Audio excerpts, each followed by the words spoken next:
Hey there guys, and welcome to a new video in the Black Ops 2 Gold Gun series. Now today we're looking at a gun which I believe is the best gun in Black Ops 2 multiplayer. From all the guns I've played with, all the playtime I've got, I mean I've got over about 30,000 kills. I know there's people with more playtime out there, but I've used a lot of different weapons, a huge variety, and I just think this gun, when you use it the way it's meant to be used and you play to its strengths, it just absolutely wrecks people, and people just don't have a chance against it for the most part. Of course you're going to get killed in that, and you know it's not perfect, but you know if there was a perfect weapon it'd be a little bit overpowered. So it does have some slight downfalls, but the key is to just make the most of what it's good at, and to minimize the amount of times that these downfalls are going to affect you. So let's have a little look at this weapon. What's its properties? Well, it's a very high damage but slow shooting assault rifle. Of course, it is single fire unless you get the select fire attachment, which means you can go full auto with it. And most people say select fire is the main attachment to use with this, and I definitely recommend it. Most of the time I used it, I tended to find I was okay without select fire, but it just makes it easier. Having to constantly tap that trigger does sometimes play with your aim a little bit. So select fire is important, but I wouldn't say essential. I'd say the absolute essential attachment for this gun is stock. Now, I think I underestimate stock sometimes. I don't find it as important for submachine guns, although it can still be good and still be very useful and help you in gunfights. The reason stock's so good is because you have so much more accuracy while you're aiming down sight. And so if you can go into a gunfight and you're already aiming down sight, you have a huge advantage over other people who are just running along. You know, they're not ADSing and they just don't realise how much of an accuracy advantage you have. And I guarantee you, if you can get the first shot on someone, as long as your accuracy isn't, doesn't go all over the place, you will normally get the kill. And I've just found it such a beast, this weapon.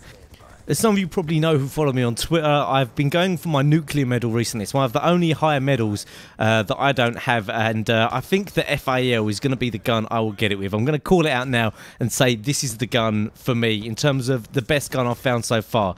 Now, a lot of people will be put off by obviously two things. Number one, the slow shooting, which can be got around with select fire. Yes, it still shoots relatively slow, but it's so much more easy to handle than a lot of the other guns, even with select fire. And I believe there was a bit of a nerf in the recoil, so there was more recoil added when you put select fire on. It's still barely any recoil at all and very easy to handle over any range. Now, you can see in these clips here, I've actually swapped out one of the attachments. Obviously, I think it's the MMS site here for a silencer or a suppressor. Suppressor is decent, and to be honest, a lot of the time I was thinking, oh man, I'd just love to not be seen on the map. I do love using suppressors in this game, obviously, because the minimap is such an important thing. But in general, after substantial use, I would say probably don't go for that. What you need to be doing really is just backing off from the enemy a bit. Put a bit of space between you and the enemy to make the most of this weapon, because suppressors are good for when you're in and around the enemy spawn and just taking out people left, right and centre so you're not spotted. But really you're going to struggle with that if you're playing with the FAL that way, because its huge advantage is that it is a very good over range as well as close quarters. And you'll see in all of these clips I aim down sight a lot, but having that stock still allows me to be able to move. If I was playing like this without the stock attachment, I'd feel really slow, I'd have a lot of trouble moving around the map, and to be honest I'd probably get a little bit impatient because being that slow is annoying. Now, in terms of perks, I don't actually think perks are that important to the gun you use in this game, and I know they've obviously done that for a reason. They said that, all of the perks are going to be things that affect your soldier, and all the attachments are things for the gun. So what I find most important is those attachments, and obviously I've gone over what they are, but I like to go for hardline and scavenger. Obviously, scavenger refreshes my EMP grenade. I absolutely love EMP grenades, brilliant for lots of reasons. I've gone over them a lot before, but scavenger just because I'm trying to get kills with this gun, so, there's no need to not run scavenger, especially when I'm trying to get gold camo. But I'll be honest, I would just say run whatever you feel comfortable with in terms of perks, and the attachments are much more important. So this gun does go to a 3-hit kill over what is, I suppose, more than close range. You will get a lot of 2-hit kills over quite small range. It says in the official stats 55 meters, which is actually still quite far. I mean, you think of 55 meters, and in terms of Call of Duty, a lot of the sight lines are going to be a lot less than that. So think if you can just get that first shot on, as long as you can stay on target,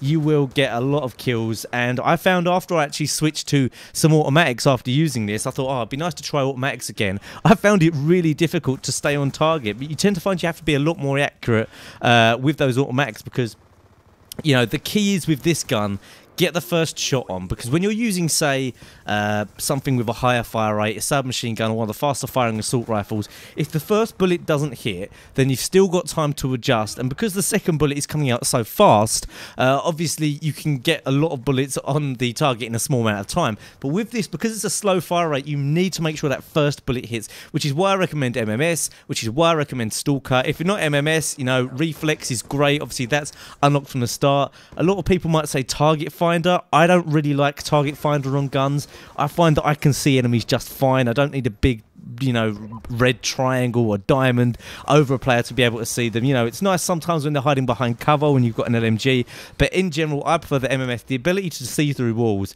is just really incredible, and I can't believe I wasn't using this attachment more, to be honest, because I didn't really start using it until a couple of weeks ago. But on an assault rifle where you're going to be aiming down sight a lot, it's absolutely perfect. So that covers the FAL OSW. If you want to put in the comment section what gun you want to see next, because the last two guns, I'll be honest, I've been spoiled a bit. Look at that MMS through the wall there, absolutely sweet. I've been spoiled a little bit, so if you want to put a comment with what you'd like to see next, of course, don't forget to like the video if you do enjoy this series. And yeah, I'm looking forward to showing off more of the guns, because every time I find a gun that I think probably isn't that good, what do you know, it turns out to be an absolute beast. So try out the FAL, put down the PDW, put down the MSMC, you'll be absolutely fine. Follow my tips and you will absolutely start tearing it up. So that's it for now, guys, and I'll see you soon.